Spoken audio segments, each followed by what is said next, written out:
one of the big things I notice is the need for people to have their phone there. You know, it's like the electronic dummy. They can't just leave it alone.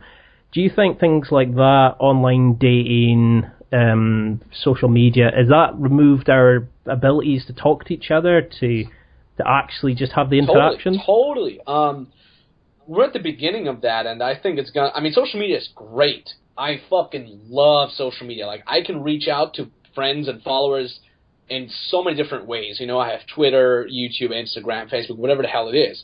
That's great. It connects people like crazy. But it comes with a price, and that price is people being less social, right? If you board a train, right? If you go on the metro, you see 99% of the people there looking down on their phones, right? So people are more and more used to texting instead of calling, right? They're more and more used to calling instead of talking to people face to face. So, and you know, the less social interactions you have a day, the less you'll be able to read facial expressions and read social cues. So there's definitely danger in there. I think it's a great thing. I'm on Tinder, I'm on Bumble, and so on and so forth. But when am I on there? I'm on there when I'm laying in bed, sick, right? When I'm like just getting up and I'm too lazy to get up yet, I want to chill for 10 more minutes. That's where I'm on social media. I'm not on Tinder or Bumble when I'm out in a club when there's real girls that I can talk to right away, right?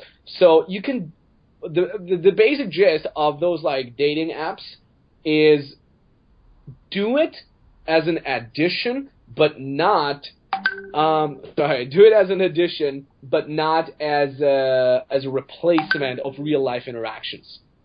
It's that easy. Because that was going to be part of my question was, what's your take on online dating? Yeah, like I said, it's great, and I'll do it as an additional thing, but I would always do the in-person approach.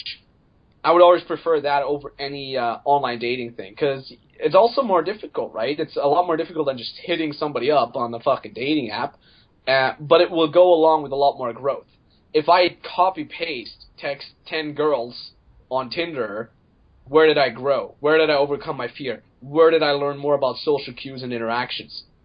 Not at all, right? So I definitely try to get in as much real-life, in-person things as possible. And to be honest, that shit gives me an edge. It's crazy. It gives me an edge over all these other fucking guys who barely ever talk to girls. And even if I end up meeting a girl that I met over Tinder originally, I swear to God, they all say the same. They all say, like, Jesus, you're the first normal guy that I meet on Tinder. All the guys have all the balls, they're funny and witty over fucking text. Of course. Because you can wait 5 minutes until they come up with something witty, right? But many times girls meet guys that are fun and cool over text. They meet them in person, they're fucking weird. I'm not saying those guys are dumb or they're less gifted than me. Hell, I'm like the least gifted person in social interactions either. I learned it all myself. But they're just not used to it anymore. Because they're not used to hanging out with a real person anymore. Obviously, I'm massively oversimplifying, and there's more factors at play in that. But in general, go get yourself out there, talk to real people, because only then your brain starts counting one and one together and learning more about social dynamics and social cues.